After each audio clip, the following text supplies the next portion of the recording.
Right. So welcome everyone to the Sociology of Education webinar series, co-hosted by CASE and CSA. And this session is titled Social Boundaries in the Classroom. I'm the moderator, Katyn Chmielewski. Our discussant will be Dr. Alana Butler. And we have two exciting presenters for you today. So I want to start with the traditional land acknowledgement. While we meet here on a virtual platform, we should take a moment to recognize the importance of the land on which we are each located. We acknowledge the territory to reaffirm our commitment and responsibility in building positive relationships between nations and in developing a deep understanding of Indigenous peoples and their cultures. From coast to coast to coast, we acknowledge the ancestral and unceded territory of all Inuit, First Nations, and Métis people. And we invite you to learn more about the territory on which you reside at nativeland.ca. So just a couple housekeeping notes to engage in the conversation. We have Zoom generated closed captioning available for accessibility as the live transcript. Please save your questions to the end of after both presenters have presented and also after Dr. Butler has done her discussion. And then you can enter those through the Q&A function in Zoom. Um, and and note that your name and question will be visible to all attendees. And you can also upvote to the top of the list. Um, all right, and today's two presentations are going to be first, Discipline and Exclusion in Selective Programs, the case of a public high school located in a socioeconomically disadvantaged area by Véronique Grenier. And second, Troubling Social Skills Goals, What Autistic Youth Testimonies Can Teach Us About Social Learning and Education by Lulu Larcenciel.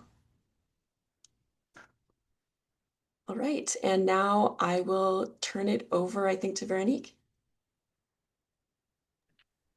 Thank you. I'll share my presentation. I think it's working, right?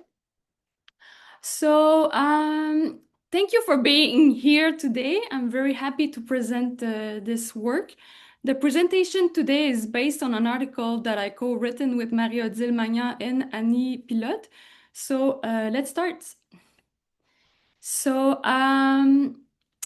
just to put you a bit like of a really small introduction context, but like my presentation here is on Quebec and more specifically elementary and secondary education, but mainly secondary education. So in Quebec, the educational landscape is characterized by a stratified structure, most visibly organized through three hierarchical pathways. So the regular public sector, the enriched public sector through specialized programs that we call them, and the private sector.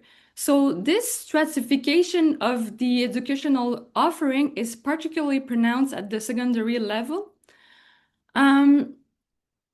Existing research on secondary level such stratification has mainly analyzed its effect on students' educational trajectories, including access to post-secondary education, academic achievement, and parental strategies. However, limited attention has been devoted to understanding how this stratification shapes the internal functioning of high schools, staff practices, and students' day-to-day experience. So, drawing on an ethnographic study conducted in a public high school located in a socioeconomically disadvantaged and culturally diverse area of Quebec City, offering both the regular program and specialized program, this presentation addresses this gap. So, to give you a bit more context, current Quebec education system is governed by competitive logics.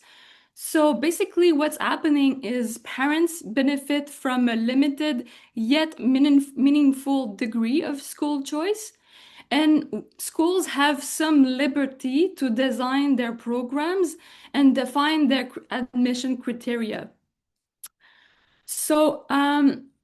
The educational offer has become diverse and stratified, notably through the expansion of specialized programs that depart from the regular program.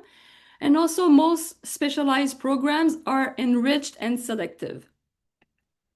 So the government formally distinguishes the following categories of specialized programs. I'm not going to name them all, but it's just to give you a quick look at all the programs that it's the categories.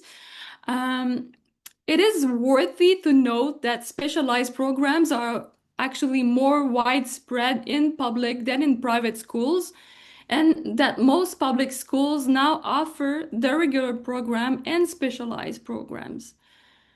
So it's also good to know that these programs are stratified, especially according to their degree of selectivity. So you can see at the screen examples of degrees of selectivity. Some have an entrance exams, some ask, for example, in terms of grade requirements, 60%, the others 75%, etc. So we are beginning to develop a clearer understanding of the various types of specialized programs and their admission criteria.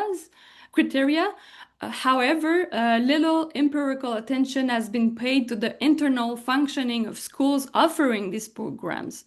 So it is therefore necessary to analyze admission and exclusion criteria from specialized programs, as well as the regulatory practices that are enacted once students are enrolled. So to do that, we use yeah, actually that's just what I said. Sorry, I forgot to. So to do that, we use a framework that draws on a sociology of school markets to situate the school within the competitive context that prevails in Quebec. And more specifically, we mobilize the concept of competitive interdependencies, defined as the fact that a school is directly affected by the practices of other schools in the same local school markets. Competitive interdependencies vary according to each school position in the local school market, high, medium, or low. Also, in competitive context, schools deploy various strategies depending on their position, such as school selection, image management, adjustment to targeted clienteles, and more. And alongside a sociology of school markets, a Foucauldian approach is mobilized. For Foucault, the school is a disciplinary institution that governs conduct in bodies, producing biopower through a disciplinary apparatus. This apparatus functions as a technology of social control used to manage deviation from established norms, in this case, the ideal student in specialized programs. So bringing these perspectives together provides an analytical lens to understand how competition and the stratification of educational offering shape the management of schools, of students enrolled in specialized programs and generate new forms of exclusion.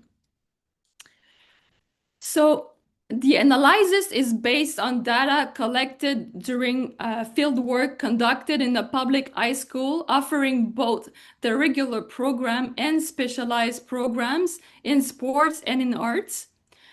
The fieldwork followed an ethnographic approach involving prolonged presence in the school. It draws on 20 semi-structured interviews with staff members and students, observation in informal space, information from the school website. Among the interviews conducted, 15 were with students and 5 with school staff. The student participants, 9 girls and 6 boys, were enrolled in grade 10 and 11. Remember that we do not have grade 12 in Quebec. Among staff, 4 were teachers and 1 was a member of the school administration. At the time of the interviews, 5 students were enrolled in the regular program, 6 in the enriched arts programs, and 4 in the enriched sports program. So now let's talk about results. So we have enough time.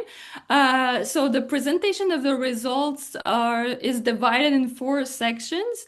In the first two, I will present key characteristics of the school and of its specialized programs.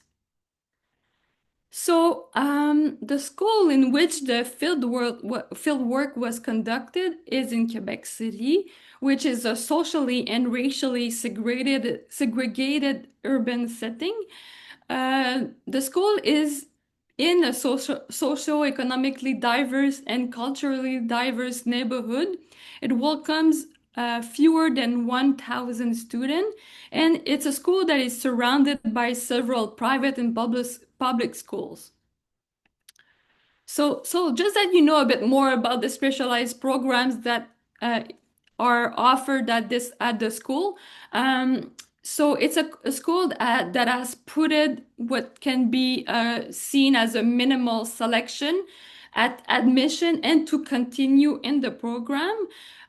So in terms of admission, a minimum of 60% in all subjects is required.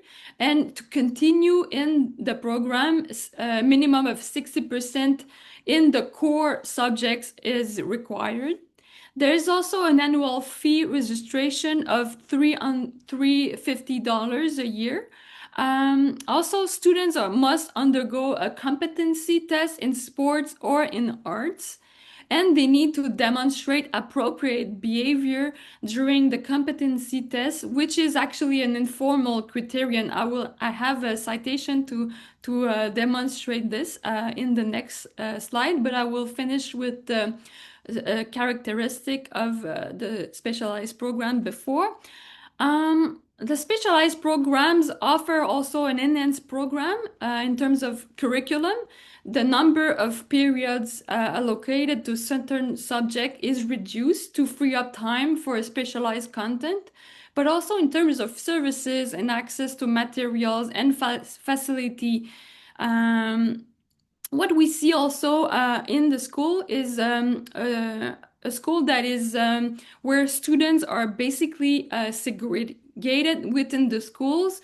First, students in specialized programs are following the same group from grade 7 to 11. They don't really mix or very little with students from the other specialized program or even from the regular program. We have noticed that certain space in the schools are restricted to specialized programs, and that there are also like specialized program branded clothing worn by students. So on the screen, you have a testimony from a teacher that highlights how behavioral considerations shape the school's selection practices. So to get into the sports program, they must do physical tests, but the purpose is mostly to assess the student attitude. A kid can be talented, but if their attitude is complicated, we need to gather information about them to make sure we know who we are admitting. If we accept just anyone, teachers will complain to the administration. We cannot take 10 difficult students in a class of 30. So all this together, these elements have helped construct a stratified school intention. So that is what the analyses have shown. So to kind of illustrate more the tensions that are happening in that school, first, the findings show a school compelled to compete within the school market, caught between the need to attract more students and especially good students to enhance its reputation, but also the imperative to maintain its enrollment, to secure funding, to keep their resources, and they also have to adjust to their students. So this tension is linked with the middle position in which the local that the school has in the local school market. So, to increase their enrollment, they must attract students from outside their catchment area. However, according to a member of the school administration, the appeal of the specialized program is limited. The school mainly recruits within its catchment area. So, it seems that the school cannot afford to be overly selective, as this could risk reducing enrollment. So, according to a lot of staff members, but also students, the school faces behavioral challenges within its specialized program, especially the enriched poets program. Luca, a teacher, says there have been a lot of problems with the sports groups. One student have pushed a teacher against the wall. In arts, there can also be bad behavior depending of the year, but these issues are happening much more in sports right now. So in this context, student retention appears to prevail, much to the disaffection of some teachers who believe the specialized program should be more selective. For example, again, Luca here says that a member of the school administration has her head a bit in the clouds. We always say that she's somewhat disconnected from the reality, from the behavior of these students, because she only see the positive side, saying that they are partly good, that they bring in clienteles. So, according to a member of the school administration, there are two visions of the specialized programs within the school. So, the school is actually navigating a tension between a more inclusive approach grounded in a commitment to equal opportunity, and a more selective, exclusive approach to its program, a tension between providing students with disadvantaged backgrounds access to specialized programs and excluding them from such opportunities. So on the screen, you see testimonies from teachers that illustrate the presence of the two approaches. So just to go quickly, but for example, Claudia, which is a teacher, she says that she sees the specialized programs as, I'm taking you under my wing. We're going to make it together to grade 11. The project, grade 11, sorry. The projects will make you want to come to the school to succeed and to stay with the same group for the 5 year. It's not about training an elite like in other public schools around us. Alex, also a teacher, he says, we have students that have 52 or 55, but they are working. They attend study session. Some teachers want to remove them from the program. Why would I take away the only positive thing for these students? And then we have Luca that says we don't have the same expectation for them as in most schools that offer the similar programs. And also Katyn, a teacher, she says, we have created a committee to deal with students' behavior issues in our specialized programs. We also acquired a new application that allow us to track students' behavior. It is a tool we requested and we got it. So because the school cannot afford to be more selective at admission, and during students' times in the specialized programs, it relies on a disciplinary apparatus to regulate students' academic performance and behavior. Put simple, if all or most, or like if all students cannot be excluded, the school tries to discipline them and only exclude the most problematic ones. So in the analysis revealed a set of disciplinary practices which together constitute an apparatus aimed at regulating deviations from the ideal specialized program students. In terms of disciplinary practices, we have identified, for example, courses that convey higher expectations for students in specialized programs, or stigmatize students in the sports programs. These practices work to communicate norms and ideals, often through comparison, implicit hierarchies, or negative framing. Here are a few citations to illustrate these practices. So they used to tell us all the time that they kept telling us this, that we're taking away some of your classes to have that you have more time so you can do hard, so you will have to work harder, you will need to get certain grades, you'll have to work more after school to catch the programs. That's Sophia, that is in grade 11 in arts, that said that. Um, Also, like in terms of stigmatization of students in the sports, we have Logan's that says that teachers thinks that the student in sports have more energy, that we are a handful. We also have Maeve in grade 11 in arts that actually were saying that they often compare us with the student in sports. In grade 7 or 8, teachers would often say, I am going to have the sports in the next period. Can you please let me keep a few more brain cells? So we also have identified punitive measures and tracking systems as mechanisms used to enforce rules, monitor students, and administrate sanctions. In addition, also threat of exclusions in and the actual exclusion of students serves as disciplinary tools. Who are excluded become countermodels illustrating what happens when expectations are not met.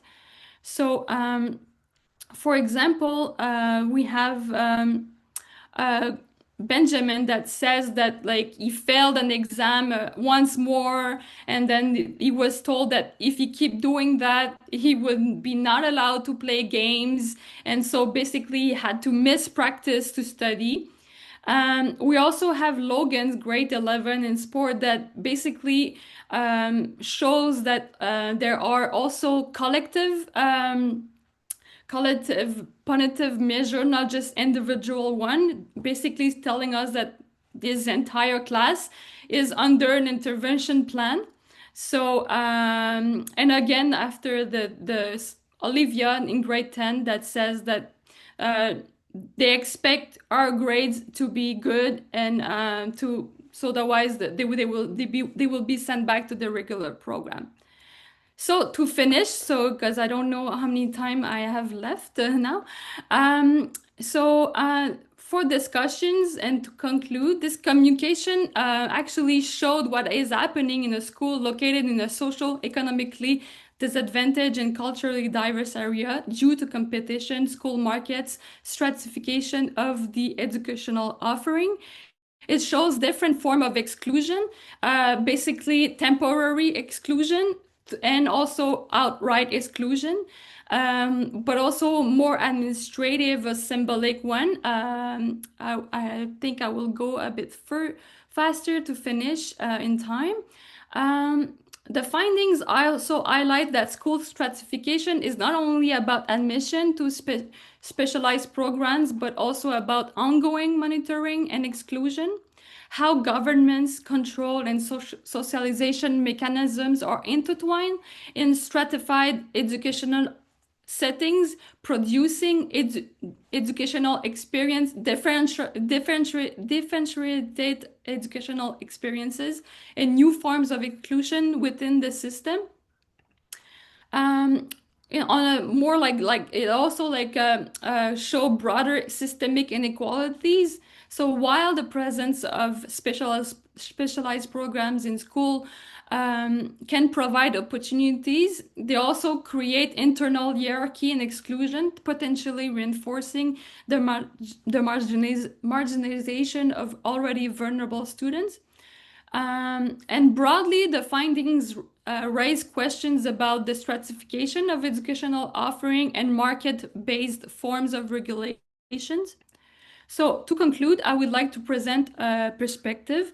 So future research could analyze how the stratified structure and disciplinary practices influence student outcomes in long-term educational and life trajectory, particularly for those who were excluded from specialized programs, either at the admission or during enrollment. So thank you for your for listening, and also thank you from the school that welcomed me and for my participant. Please contact me at the email at the screen if ever you have questions or want to discuss more. Thank you so much, Veronique. And next we have Lulu Larcenciel. Yes, hello. Let me get my screen shared. And thank you so much, Veronique. That was excellent to hear. As I get started and set off. Okay, my name is Lulu Larcenciel. I'm a PhD student at Barak University. And this is my presentation about troubling social skills goals and what autistic youth testimony can teach us about social learning and development. So the seminar is going to explore an introduction to some of the work that I'm drawing from, which is my master's thesis work, definitions and terminology that will be helpful because I know they're a little bit niche, autistic youth perspectives on social interventions and social masks, the trouble with colonial and ableist social goals, and how we can trouble these oppressive social expectations through some recommendations for supporting social development for autistic youth in particular. So my thesis research, which I pull a lot of quotes from here, was a three-phased mixed methods study. I did a quantitative and qualitative survey first, and then a series of interviews, and then participatory analysis. Eligibility for participants was based on being in Canada, being autistic, being 14 to 26 years old, and having participated in a behavior-focused social skills intervention of some type. So it could have been a class, a group, or a therapy, any kind of programming. So I had 71 confirmed high confidence survey respondents who contributed qualitative data. And I also had 10 individual follow-ups. So that was 5 interviews. And then when I did all my analysis, I went back and did 5 more participatory analysis interviews through IPA. So I managed to speak to a range of speaking to non-speaking participants from 7 provinces with a wide variety of gender identities and backgrounds. And my follow-up participants, I selected purposefully through a stratified random sampling algorithm because I wanted to ensure inclusion of historically excluded groups in autism research. So that includes folks who identified as being from a community marginalized by racism or colonialism, as well as non-speakers. Now I'm going to go through some terminology because, like I said, I know some of it is a little bit niche. So I'm quickly just going to lay some foundational terminology here. Autism. This is the name that was given to a particular alignment or cluster of traits of the human neurological system. Autism is currently diagnosed based on social communication differences, which are often labeled deficits, and tendencies towards repetitive, focused interests or interactions. Some of my participants here used the term allistic. This is a word that just means non-autistic. So even if you are neurodivergent in another way, if you are not autistic, you are allistic. Neurodiversity trips a few people up, so I'm quickly just going to go through this. Neurodiversity is the existence of a variety of neurological and body-mind developmental makeups and experiences. To be neurodiverse is to contain multiple neurological experiences. So that means that this seminar audience is neurodiverse because there are different types of neurotypes in the audience. A singular person cannot be neurodiverse. A singular person is neurodivergent. This is a person with a neurotype outside of what is labeled typical or normal. Another term I use a lot is speaking or non-speaking or unreliably speaking. So non-speaking refers to a person without access to purposeful vocalized speech. This is often due to motor coordination disabilities or developmental conditions. I do not use the term nonverbal. That's because this term is inaccurate for those who do not understand, who do not talk, but they do understand language and are able to communicate through language in ways other than talking. So these people have asked us to stop using the term nonverbal because it is inaccurate.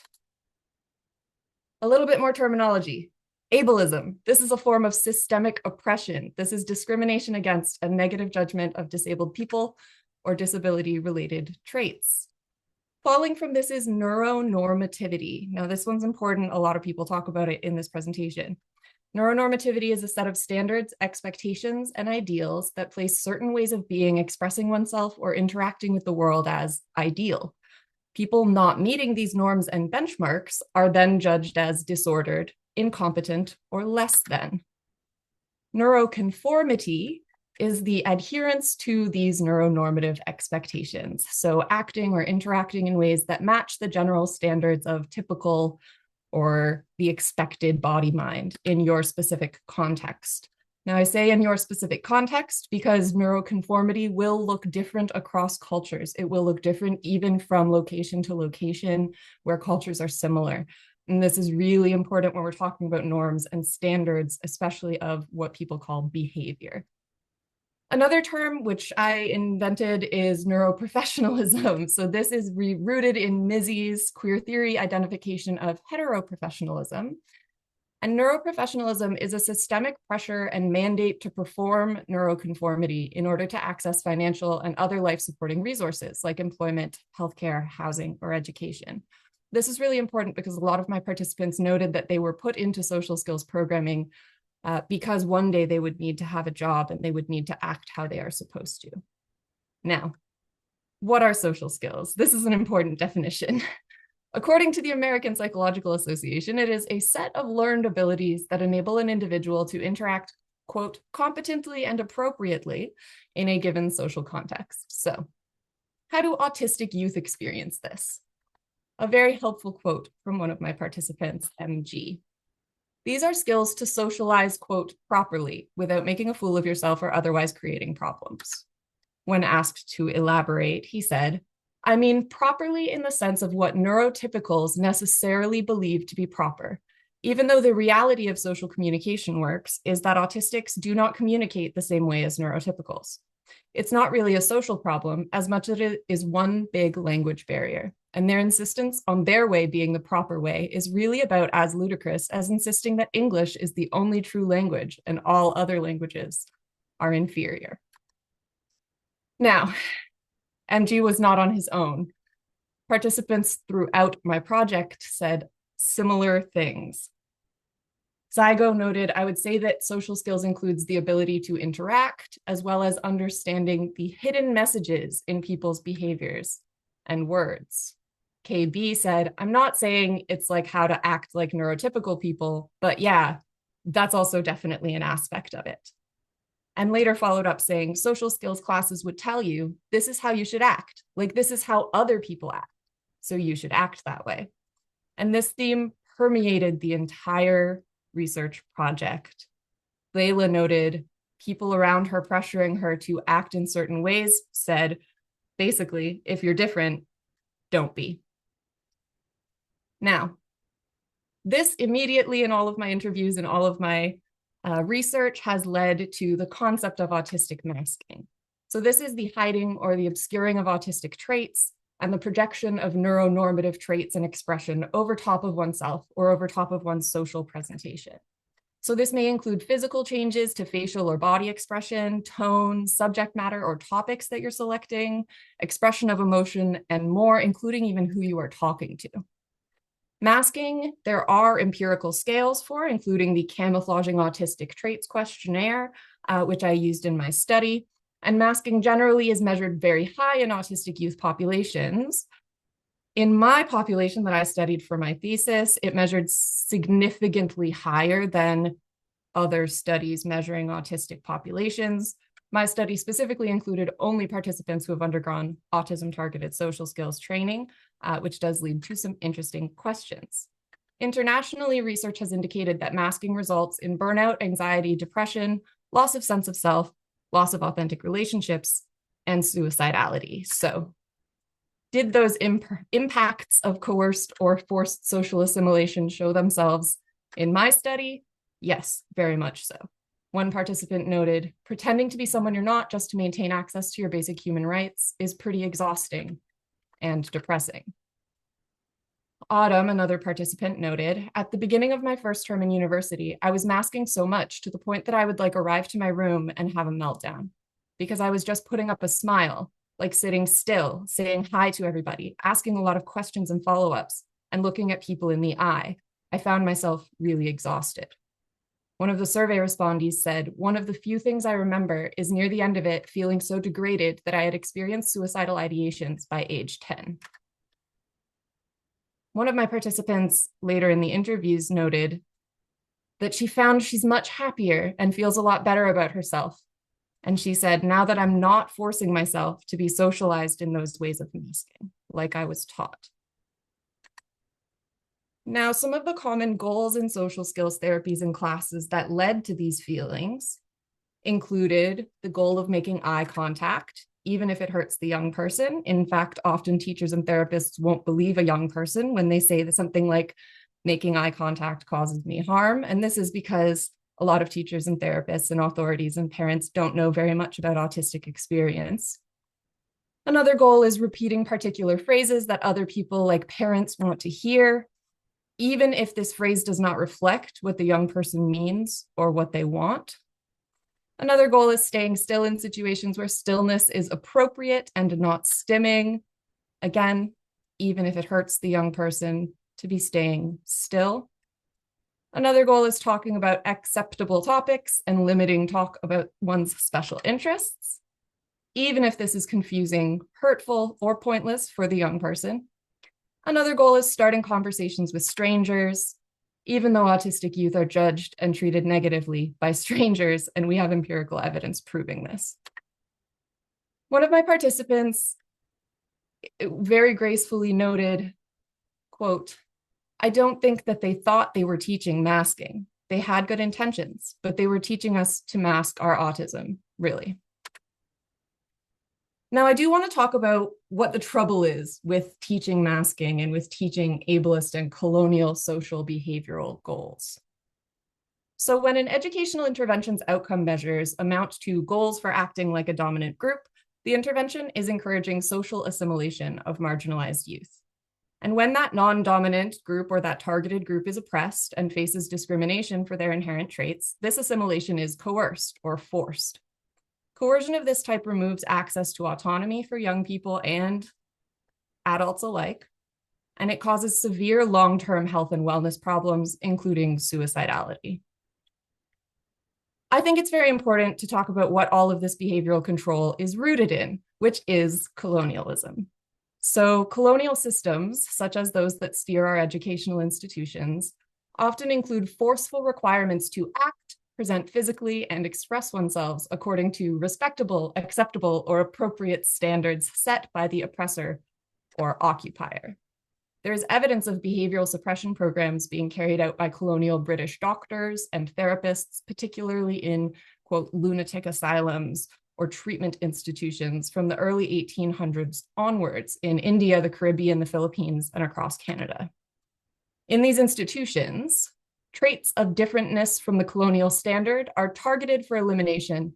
This is pursued through behavioral manipulation, involving punishments or offers of sustaining from punishment. Now, in these asylums, as far back as the 1800s, these punishments included exclusion from supports or comforts, physical restraint and seclusion, and other violence. When we talk about the punishments that the participants in my study experienced within their social skills programming, unfortunately, we don't seem to have come very far. Quotes from the survey include, I was punished for stimming, speaking out of turn, disobeying. If I didn't make eye contact, I was punished with more therapy, or in school, I didn't get stars. They took points away if I wasn't smiling at the teacher enough. And if I didn't do well at therapy, I would also lose the right to watch TV, play video games, and even move freely in or out of my own bedroom. One participant who had unfortunately undergone multiple similar of these interventions recalled, in ABA therapy, I was restrained or held down if I acted in a way they considered too rowdy. They would grab my hands too. They taught my parents to do that. It was violent, looking back. Now, not all of the participants reported physical violence, but even those that did not reported disturbing trends. For example, from the survey. Sometimes I would be taught scripts and a classmate and I would be directed to have a conversation. The scripts were humiliating and not at all what I wanted to say. Now, a very astute comment from one of my participants in the participatory analysis section, SM, when you access social skills training or therapy that is centered around social skills, they're sort of wanting you to adopt a Eurocentric approach to interacting with people. Whereas like there's diversity in how people interact, like speech patterns, tone of voice, subject matter you talk about, and how you relate to people. So what social supports or approaches might actually help? According to my participants, it wouldn't be that difficult to make some changes in our environments so that autistic young people would feel safer and have more opportunities to interact socially. From HF, for example, looking back, I would probably have liked to have seen more emphasis for everybody to learn the kind of social skills that are like making sure people know some people aren't comfortable with eye contact, or some people stim, or some people have different manners of sitting or walking, and but that's okay and not something that inherently needs to be changed. Now, I could list endless and countless examples of my participants saying similar things, but instead what I did was I distilled all of this into recommendations so that folks can start to understand better ways and ways to move forward when it comes to social supports for autistic young people. So the very first and most important one is to cease using behavior-based modalities for teaching, coaching, and therapy for social supports. There was no participant in my study who supported the use of ABA for autistic young people. Absolutely zero of the 71 participants in my survey reported that they were positively impacted by ABA and that they would recommend it for somebody else. That is not something that the people in this study recommended. They all insisted that ABA should be stopped and that behavior-based modalities are misrepresenting autistic young people, misrepresenting autistic experience, and harming the students and the young people that are experiencing them. Another recommendation is to, instead of just focusing on behavior, consider the diversity of neurological experience in program design and implementation. This is something that is not currently considered when it comes to program design in most of our schools. Another recommendation is to actively educate against neuronormativity and anti-autistic discrimination. That means including stuff like this in your lesson plans if you're a teacher. It means including stuff like this in the resources that you provide for your clients if you are a therapist. Another important recommendation, creating space for difference and adaptive activity within groups. This also includes encouraging authentic communication. So a lot of the time, autistic people in reports in research are sort of forced to script things they don't really mean in order just to interact with people. And this is because of that neuronormativity. So it's really important to encourage authentic communication, even when it looks different from what you've been taught communication should look like. The next recommendation is to actively address anti-autistic bias and discrimination in your workplace and with colleagues. This is really important. Even if you are an amazing inclusive teacher and you are taking care of your students and protecting them from neuronormativity, if they go next door to math class and the person next door who's teaching math class has a very anti-autistic attitude and a very discriminatory attitude, your student is still going to be traumatized. And you are still going to have to help them through that trauma. And sometimes that's going to look like rage. And sometimes that's going to look like depression. And sometimes that's going to look like suicidality. Or you can talk to your colleagues. You can combat that anti-autistic bias. And you can start making your workplace safer for your autistic students. Another really important point is to counter racism, Eurocentrism, and cissexism in program design and practice, including in the specific goals that you set. So this includes cultural sensitivity when you're setting specific social goals, which is why we must avoid behavioral standards because these do not translate across cultures very well and often end up being harmful. Final two goals. Firstly, center autistic-created and autistic-led supports for social development. This can help to combat forced assimilation by ensuring that autistic experiences have been considered in the design of the program. And finally, create space and spaces for practice of interests together. This means not limiting focused interest socializing. So all of my participants in my interviews noted that they would have preferred, rather than the social skills supports they were given, they would have preferred to simply have opportunities to hang out with people who liked the same stuff as them. But because the things they liked were deemed like too advanced or too old or too childish or whatever else, they were denied the opportunity to make friends who shared their interests, which means they never developed authentic friendships. This is really important. So this is why I want to highlight this as the final goal. We ought not to be limiting focused interest socializing, and we must create space for the practice of interests together. Now, I'm sure there are questions, but for now, that's me. So thank you so much.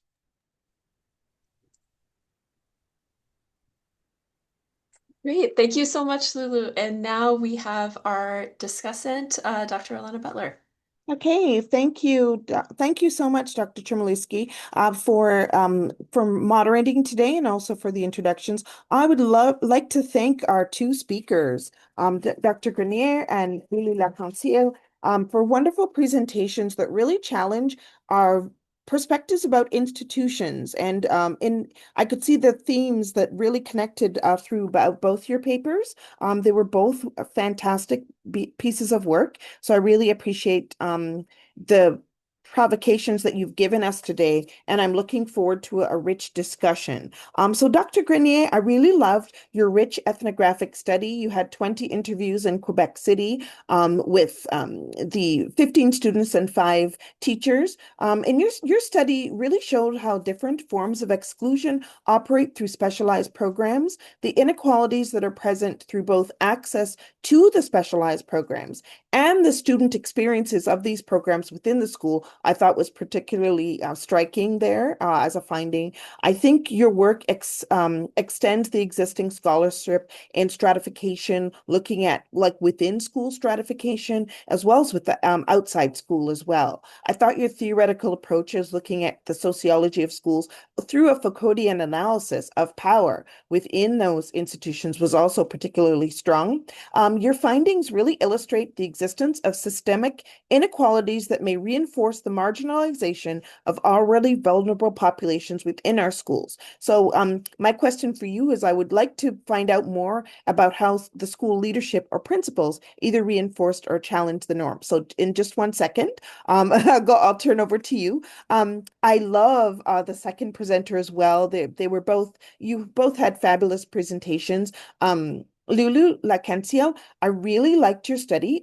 You situate yourself well within critical disability studies, but you also critique the social experience of masking for autistic students who were really forced to do this through supposedly social skills training that is inherently ableist, as you demonstrate through your findings, is like the ableism that is throughout the entire all the supports that are meant to supposedly help them are actually very ableist. So I really appreciated that for your work. And I'm very excited about your work in the area that you're in, looking at disability studies and the critique of ABA, which is, I think, something too that I need to reflect on too in my faculty of education, and in terms of supporting such approaches, given your rich findings.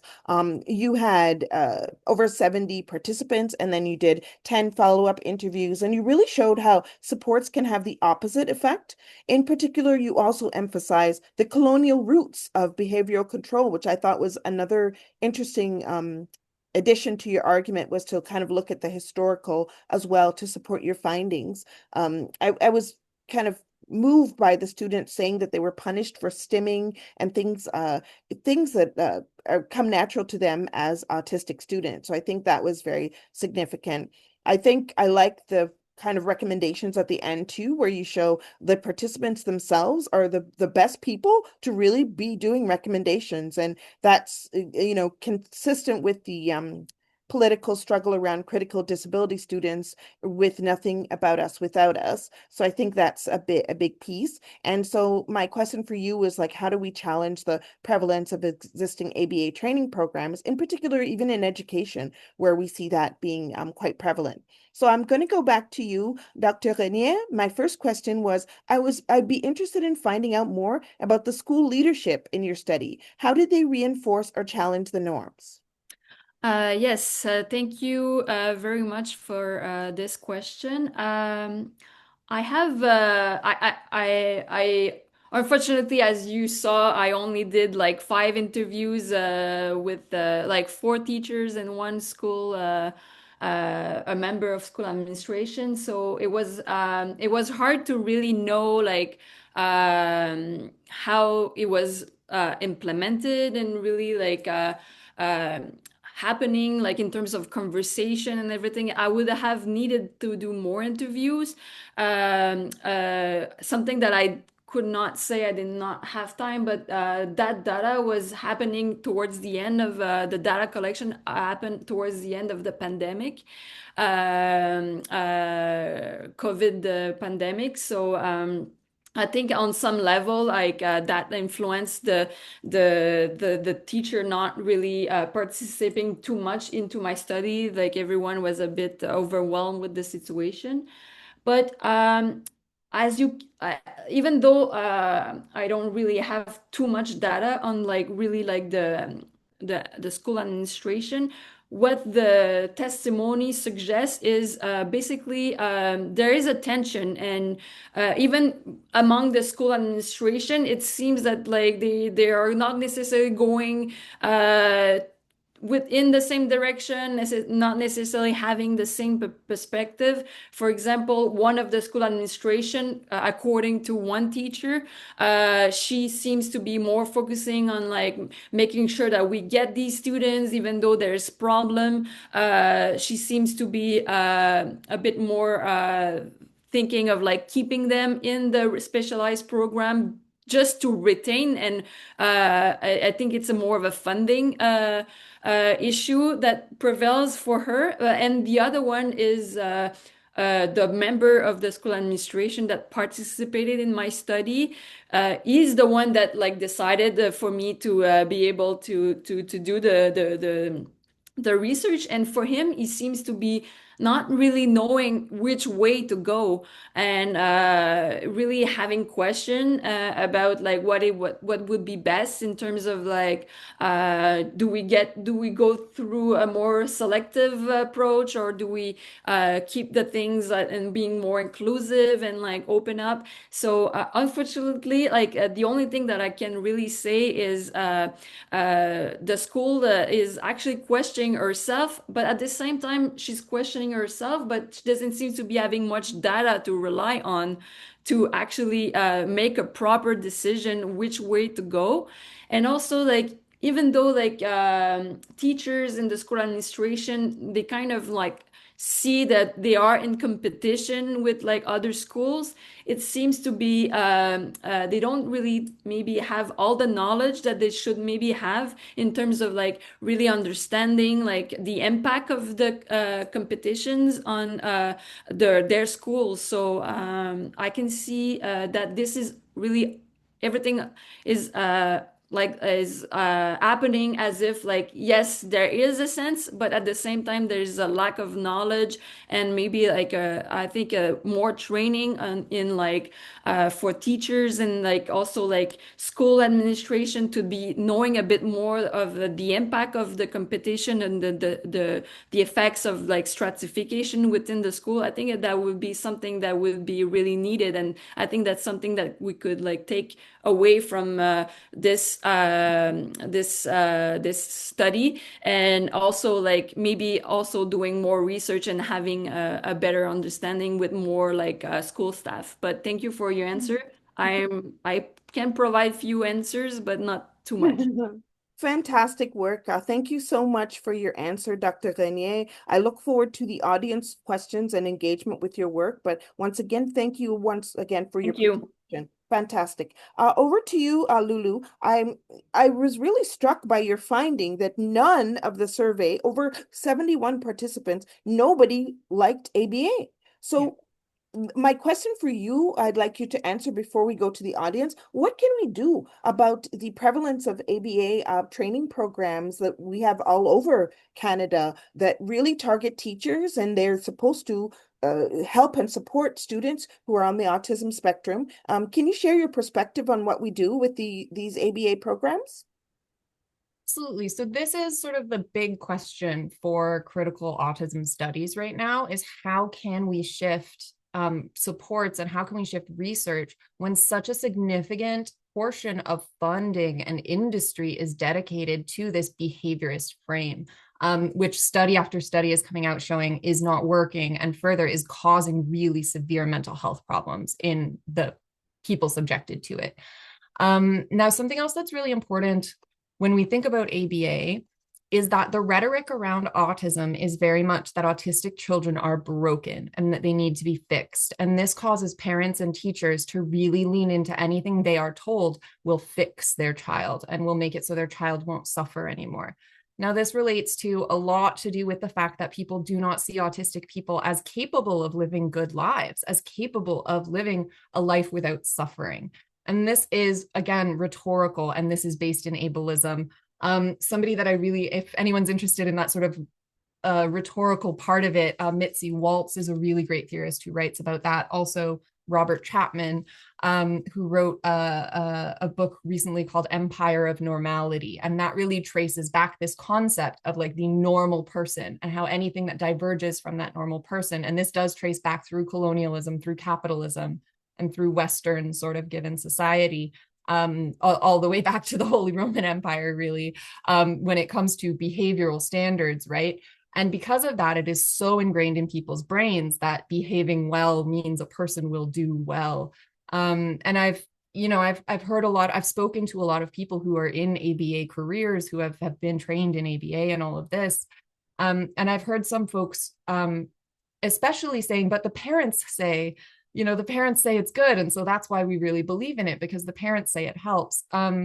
Unfortunately, there are studies, Jones et al. In 2017 is the first one that comes to mind, that show a seriously significant statistical placebo effect when children are not given ABA, but their parents are told that they are. The parents still say ABA is effective, even when the child has received no intervention at all.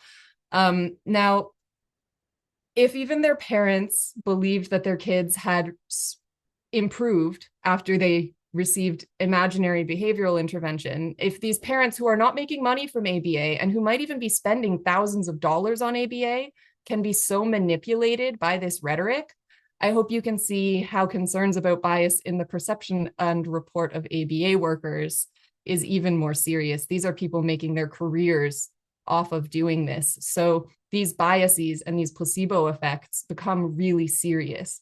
We also have to talk about conflicts of interest, even within intervention research. Teams like Batema Butel's team and Sandbank's team in the last few years have revealed really significant undisclosed conflicts of interest in early intervention research, where people held a significant financial stake in a behavioral industry and published research claiming that that behavioral industry will help. I think that revealing all of this information does help for workers and does help for teachers and does help for therapists when they learn that what they've been taught is not so simple as what they've been taught, is not so cut and dry as what they've been taught. This normally helps them to start opening their eyes and to start thinking about other practices. Now, structurally, this is a huge challenge. I don't know that there is even something comparable in terms of within Canadian society where an industry needs to be dismantled because it is not serving the population it claims to serve. Unfortunately, it cannot be reformed because the very root of ABA, unfortunately, ABA was invented by a man named Ivar Lovis, who before inventing ABA worked with George Riekers at UCLA on the Feminine Boy Project, which was queer conversion therapy. So essentially he was using behavioral manipulation techniques in queer conversion therapy. He took that, he shoveled it over and started ABA. Now, prior to working with George Riekers at UCLA, Ivar Lovis, the father of applied behavioral analysis, was actually a Nazi youth recruiter in Europe. After which he came to America and started doing queer conversion therapy at UCLA, after which he invented applied behavioral analysis. Now, this is why I talk about the colonial roots of behavioral control. This is why I talk about intersectionality and different interlocking oppressions when I talk about behavioral manipulation and behavioral intervention, because a lot of the people engaging in this, some of my, for example, Jewish friends who work within teaching and therapies, were horrified to learn that they had been taught a practice invented by a Nazi, an actual card-carrying and distributing Nazi. Now, this is upsetting to people. This hurts. It's very challenging, like you say. It can challenge people who have made their careers in this and who genuinely believe that this is a thing that helps. Unfortunately, that does mean sometimes really couching this in softer language and trying to introduce it slowly to people who are particularly wrapped up in this rhetoric, because it will be very hard for them to accept reality when it comes to where this practice comes from and what it reinforces and what colonial and behavioral expectations are reinforced by this practice. And so a very long-winded way of saying, I don't know. But with all of these considerations, I think we need to move forward on it. And I think that starting to talk about this is where we start with that. We also have recommendations, not just from my study, but from studies all over the world where autistic researchers have started actually speaking to autistic young people and asking what supports they need. And for me, that resulted in students saying, I just needed a space to hang out and talk about my special interests. I didn't need to be told how to talk about them. I didn't need to be told how to act while I talked about them. I just needed to be in a space with people who shared my interests. Now, that's a huge deal. And that's actually what I'm working on my PhD for, is developing a system to make sure that when we implement programs focusing on special interests, we're honoring autistic experience and that we're making sure autistic young people actually, compared to this very colonial standard, have space to grow authentically. So thank you so much. I have learned so much from listening to your talk, and I'm sure the audience members have learned as well. I'm going to turn this over once.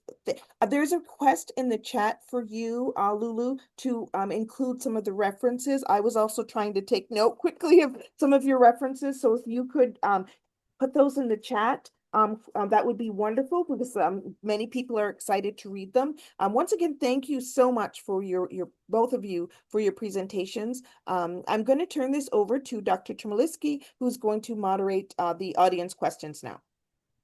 Great. Thanks so much. And before I start reading any questions, I think we've only had three or no, we've had four audience members so far find the Q&A button. But just a reminder to please use the Q&A to post any questions or comments that you have for the speakers. And Lulu, as you answer the one question about sharing the names and titles of the books, if you could like within the Q&A, click the type answer button and answer there, and then we can kind of keep all the questions and answers in the same location. Yeah, so well, we are out of time.